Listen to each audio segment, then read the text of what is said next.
Ang impeachment na ito ay maliwanag na disenyo ng Marcos administration, hindi para malaman ang buong katotohanan at para panagutin, kundi upang pabagsakin ang kalaban sa politika at upang makalusot sa pinakamalaking nakawan sa kasaysayan ng bansa. Nakapagdududa. Dahil yung mismong nangunguna sa impeachment process ang siyang may hawak ng bilyong-bilyong pondo na nawala, nadala sa mga alokasyon, nadadala sa mga flood control at anomalous projects. Maraming mga pahayag na nakakabahala, ngunit hindi natin ito iniimbestigahan.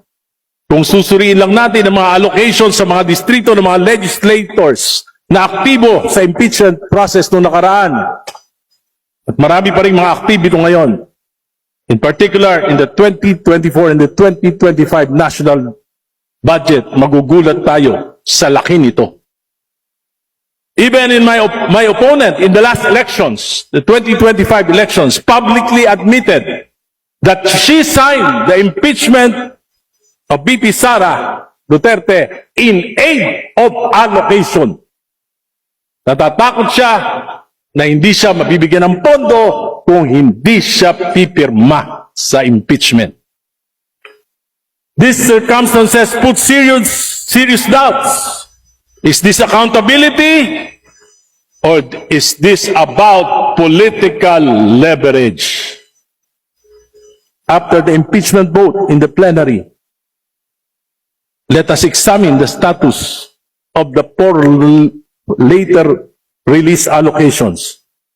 Let us see if this correlates with how members will be voting in the 20th Congress. Yung bumoto ba ng yes? Maririlisan? Yung ba bumoto ng no? At yung mga abstain? Maririlisan? Malalaman natin ang katotohanan sooner or later. Ginagamit ang mga institusyon na dapat ay neutral, tulad ng NBI, COA, at AMLAC.